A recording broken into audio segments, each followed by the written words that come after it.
Hey everyone, I'm continuing my book, Put Your Dream to the Test. And today I'm focusing on the point of pay the price of dealing with criticism from people who matter. Whatever course you decide upon, there is always someone to tell you that you are wrong.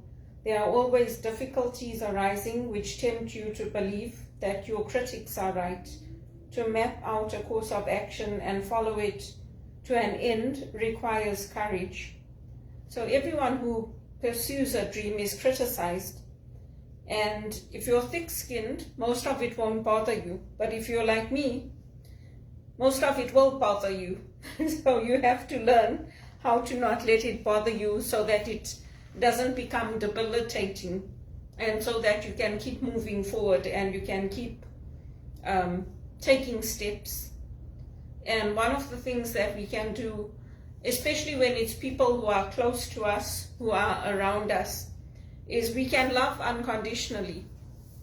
So when I decided I was going to do my master's under the guidance of Sister Kathleen Flynn and Michael Kalachik, I didn't tell anyone because I knew they'd say, oh, you can't do it. You think you can do these things. Who do you think you are?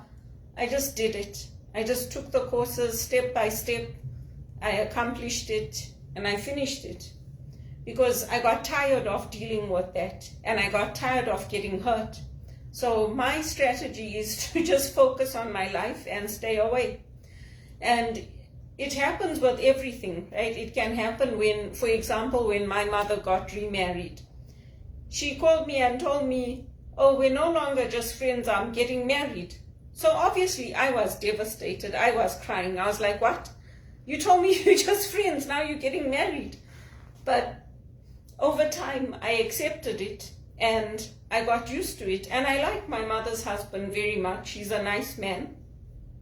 But when I tell people that my mother told me she did her duty and she wants to live her life now, her responsibilities are done, people don't believe me. And I'm like, what? It's like, oh, it's nice you reconciled with your mom. There was no disagreement. She wanted something for her life, and I accepted it. And that's how I am with people. If they come to me and say, I don't want to be your friend today. From now on, I don't want anything more to do with you. It will hurt me, but I'll accept it. I'll still love them. But people don't believe me, so they take it out on me. So I've learned that, you know what, if they want to believe, they can believe. If they don't want to believe, that's not really my problem, as long as I know that I told the truth. And we can still pursue our dreams, we can still take action.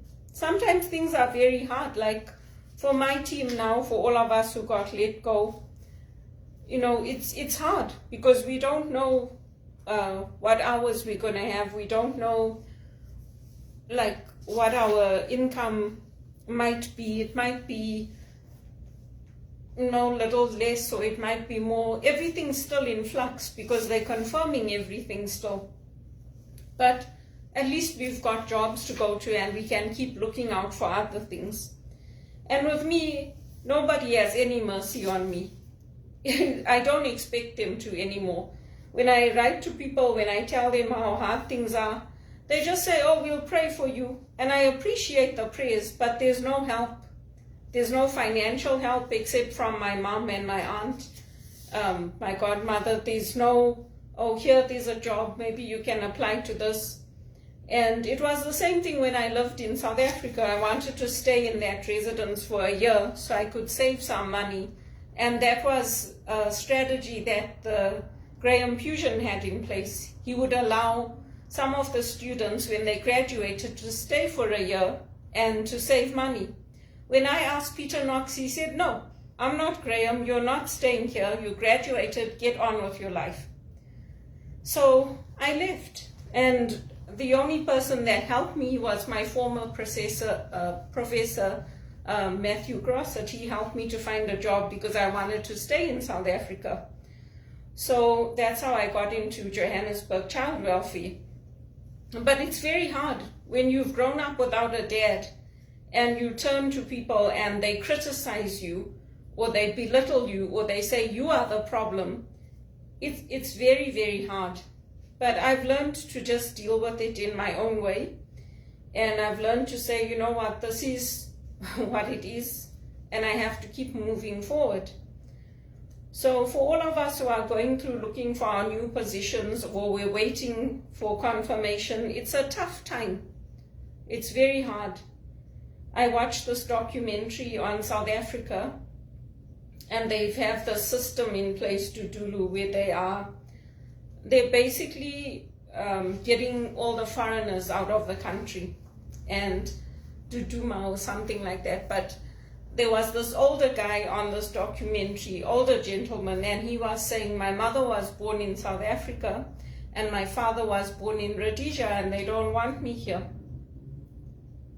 So it's very hard when you hear things like that, and I thank God that I'm not in South Africa, because I love South Africa, just like I love Zimbabwe. But thank God I'm not there, because probably I would be targeted. And it's hard when there's no jobs, when people are looking for work. I mean, I've been fortunate here in that I got my citizenship, I took my exams, I passed everything. But I also earned my citizenship. I don't take it for granted. I try to do the right things. I know my rights, I know my responsibilities. I don't take advantage of people, I don't take advantage of the system. So I try to do what is right by Canada. And I'm glad I'm not in Zimbabwe. I wouldn't want to go back with the way things are going. Now they're turning to the Arab nations to get the funding. They want to build luxury apartments and hotels and all that. On whose backs? It's going to be on their own people's backs. And the Arabs already got criticized for what they did with the World Cup, because they took advantage of people. They are on the list for Human Rights Watch. So you have to choose who to follow, and you have to choose who you follow, because dreams are not free. Manifesting is not free. It requires taking action. And even with Bono, who I help with the One campaign, people say, oh, you know, he's like this, he's like that. How could he do this to this one? How could he do that to that one? We all have people who criticize us. He's done the best that he can. And he's done what's good for his campaign and for what's good for his volunteers, for us. So I don't pay too much attention to it, because otherwise I wouldn't be still helping him and volunteering with him. And you know, I've put my heart into it because I had hoped that things would change with the African leaders. I had hoped that the news coming out wouldn't be about children being trafficked and women being trafficked, and all the things that Robert Mugabe fought for would continue to be built upon. But I see they're going to the Arabs for the funding. So we'll see how it goes, because when we lobby for African countries, we also have to use our voices. So I don't pay too much attention to what people say about Bono. He also went through his own struggles where he didn't have the support he wanted from his band members, from his family, to do what he did for Africa. So I just say, well, that's your life. You want to think like that, think like that. I'm glad I didn't go back to Zimbabwe. And even my own uncle was saying it might be the only way. I never said anything, because when I say something, then people come at me, they go after me. So I don't say anything, because obviously they want me to say, you are right and I am wrong and my voice doesn't matter. And I was not raised that way. I was raised by my grandparents, especially my grandfather, my dad, my grandmother, that if I disagreed with something or if I had something to say, I said it. And we would sit and talk about it. I never got told off. I never got shut down. I never got told, well, you are wrong. So why would I bother to engage in conversation if that's the way it's going to go? I'm not stupid. I know that I'm dealing with educated people, but I'm also an educated woman. And Bono's love for us as volunteers is very clear. It's very clear to people. So I don't care what they say, really.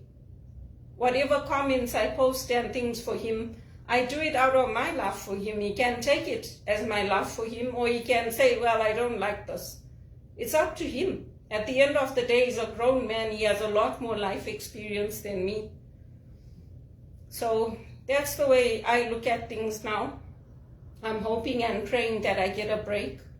But it's very disconcerting when you see what's happening, the layoffs, how many people are getting let go from jobs, and what opportunities are opening up. It's very hard to make ends meet.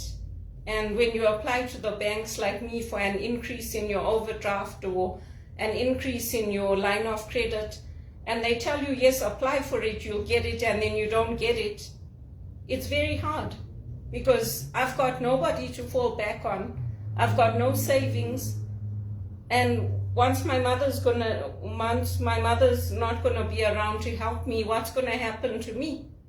I bought that place as an investment when I bought it at Rosewell Gardens, so that when I got to this age where I'm close to retirement, I could at least sell that. Now I have nothing. And I reach out to so many people that know me, the priests, the nuns, the business leaders. Nobody helps me. No one. So it's very hard. It's very, very hard. And HSBC, the one bank that stood up for me, they left Canada and they're very profitable. And my hat's off to them. Why would they stay when they gave them so much grief? Why? So anyway, I just take it as it comes, but criticism is part of the journey. It's part of the dream. And if you're not going to take the criticism, you might as well give up on your dreams. Just don't bother. They won't manifest. If you don't invest in yourself, no one's going to bother. You have to invest in yourself. And you have to believe in your dreams and be open to change. And I don't care what people say about Bono. I've been with him for too long. I don't really care. The criticism's always going to be there. Always.